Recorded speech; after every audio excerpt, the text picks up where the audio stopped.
कतिपय अर्थविदहरूले स्थानीय तह निर्वाचनमा भएको खर्चबाट अर्थतन्त्रका सूचकहरूमा सुधार हुन्छन् भन्ने प्रक्षेपण गरेका थिए।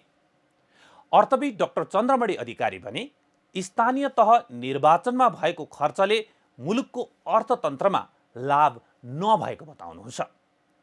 नेपालको निर्वाचन, अर्थतन्त्र, उत्पादन, उपभोग र व्यापारको स्थितिले देशकै अर्थतन्त्र सुधार हुन्छ भन्ने कुरा आशा गर्न नसकिने उहाँको भनाइ छ। निर्वाचनको हाम्रो अर्थतन्त्रको चरित्र, हाम्रो उत्पादनको चरित्र, हाम्रो उपभोगको चरित्र, हाम्रो व्यापारको चरित्रलाई हेर्यौँ भने हामीले निर्वाचनमा हुने खर्चबाट धेरै लाभ लिन सक्दैनौँ। निर्वाचनमा हुने खर्चको राजनीतिक लाभ त डेमोक्रेटिक बेनिफिट त छ, त्यो के आवधिक निर्वाचन हुनुपर्छ, त्यसलाई पैसासित धेरै तुलना गर्न उपयुक्त नहोला।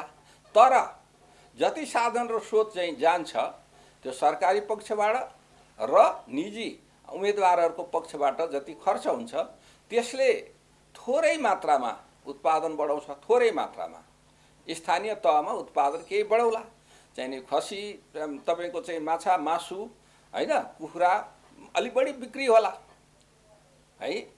तर चाहिँ हामी त्यो बेला खानपिन रक्सीदेखि लिएर अन्य सबै खानपिन हामी बाहिरबाट ल्याउँछौँ, त्यो प्रचार सामग्री बाहिरबाट ल्याउँछौँ, रङ बाहिरबाट ल्याउँछौँ, हो कि होइन?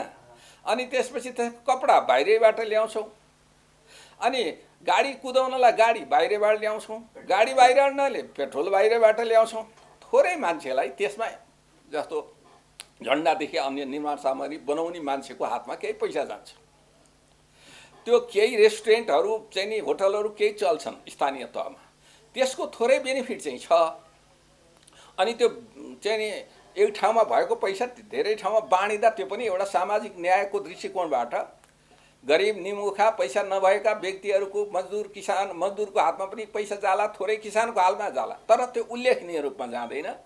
निर्वाचनले हामीलाई चाहिँ के गर्छ भने व्यापार घाटा नै बढाउनलाई मद्दत गर्छ, मूल्य बढाउनलाई नै मद्दत गर्छ र त्यो एक खालको अनौपचारिक अर्थतन्त्रको आकार बढाउनलाई नै मद्दत गर्छ।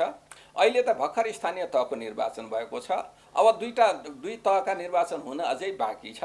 त्यसकारणले गर्दा अहिले त्यो निर्वाचनको लागि भनेर उम्मेदवारहरूको तर्फबाट अनौपचारिक तवरले ब्याङ्किङ वित्तभन्दा बाहिर राखेको पैसा सबै निक्लिएको पनि छैन, अहिले निस्कँदा पनि निक्लिँदैन, किनभने दुईवटा चुनाव बाँकी नै छ हैन। दुईवटा भनौँ एकैचोटि भए पनि दुईवटा तहको निर्वाचन बाँकी नै छ।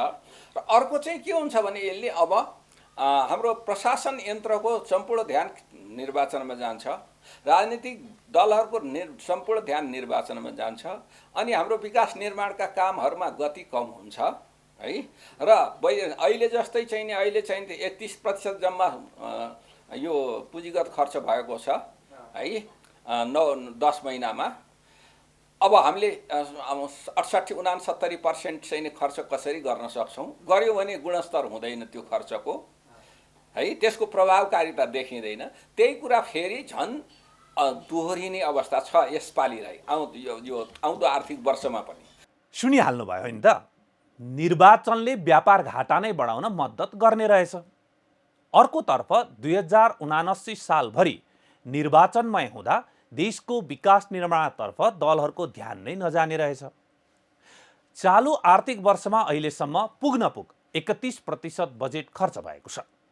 अब नयाँ बजेट बनाउने बेला झन्डै 69% बजेट खर्च हुन्छ कि हुँदैन? हुन्छ भने कस्तो गुणस्तरमा हुन्छ? हामी हाम्रो वार्षिक बजेट यसरी नियमित खर्च गर्न नसकेको वर्षौं भइसक्यो, तर गफ भने हाम्रो बुता बाहिरको प्रोजेक्टको गर्छौं।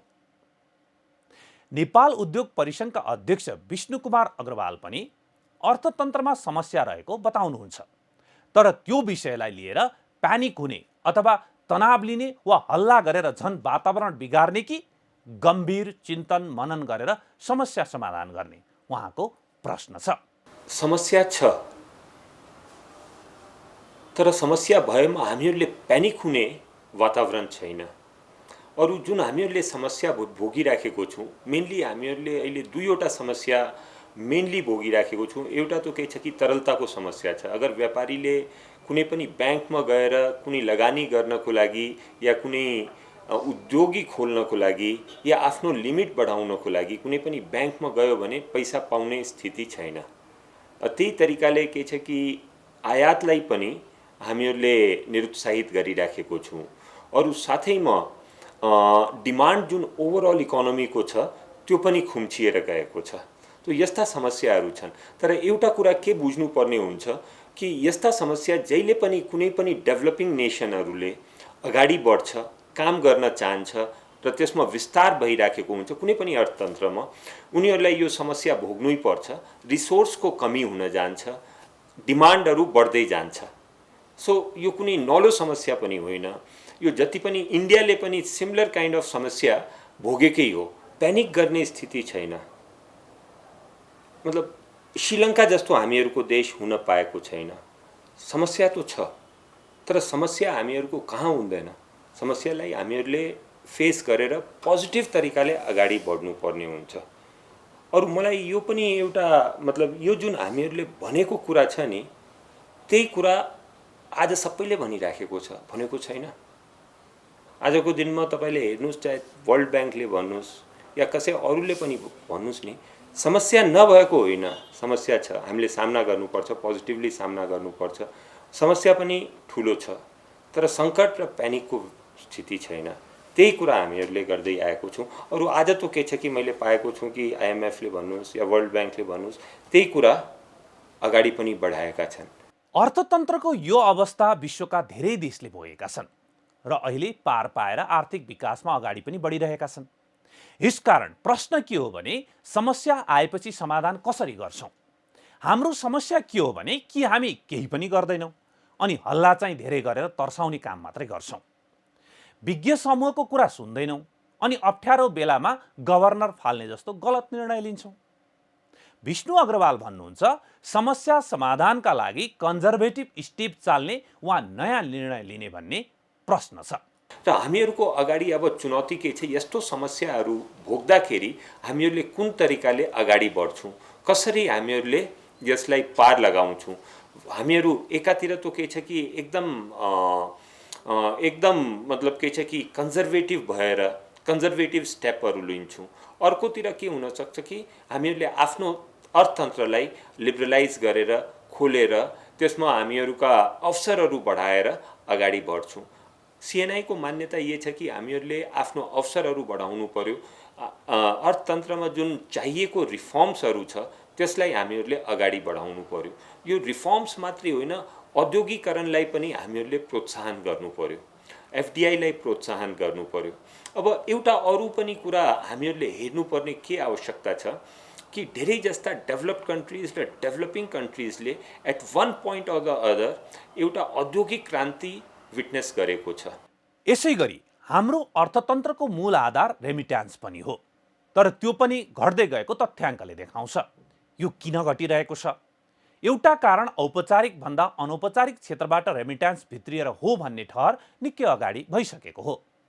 तर यो समस्या समाधानका लागि ठोस कदम चाल्दा समस्या जस्ताको तस्तै छ। रेमिटेन्समा पनि दुईवटा भाग छ। एउटा त के छ कि हामीहरूको अर्गनाइज सेक्टरबाट आइराखेको छ, अनअर्गनाइज सेक्टरबाट पनि आइराखेको छ। अनअर्गनाइज सेक्टरलाई हामीहरूले निरुत्साहित गर्नुपर्ने हो। त्यसको लागि हामीले अर्गनाइज सेक्टरलाई बढावा दिनुपर्ने हो, एन्करेजमेन्ट गर्नुपर्ने हो।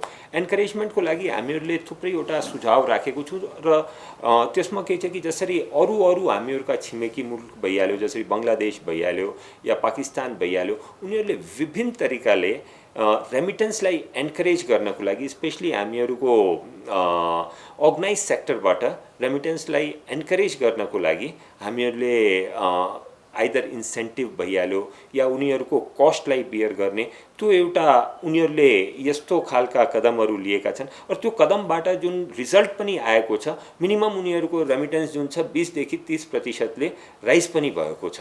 यी र यस्ता सबै समस्यालाई आउँदो आर्थिक वर्षको बजेटबाट समाधान उन्मुख पनि बनाउन सकिन्छ। यसका लागि निजी क्षेत्रलाई प्रोत्साहन गर्ने गरी बजेट आउनुपर्ने आवश्यकता पनि छ। अहिले जुन यो आर्थिक वर्षको लागि जुन बजेट आउन लागेको छ त्यसमा हामीहरूको उपेक्षा के छ कि नम्बर 1 यो औद्योगिक क्षेत्रको व्यवस्थापन र त्यसलाई के छ कि प्राइभेट अर्गनाइजेसनहरूबाट रन गर्नको लागि केही न त केही एकदम ठोस कुराहरू आओस्, सो द्याट यो जति पनि बाँकी भएका औद्योगिक क्षेत्रहरू छन्, जसरी नारायणघाटमा पनि छ, हामीहरू मकवानपुरमा पनि छ, त्यो के छ कि नेक्स्ट इयर अपरेसनमा आओस्, एक नम्बर। दोस्रो नम्बर के छ कि यो औद्योगिक क्षेत्र आउँदाखेरि त्यसलाई यो एउटा सोचका साथमा आओस् कि हामीहरूले यसमा उद्योगीहरूलाई आकर्षित गर्नुपर्ने हो। सो उद्योगीहरूलाई आकर्षित गर्नको लागि हामीहरूको इन्सेन्टिभ्सहरू के दिन सकिन्छ त्यो पनि सँगै आओस्। प्राइभेटाइजेसनको पनि मैले यसैमा कुरा गरिराखेको छु।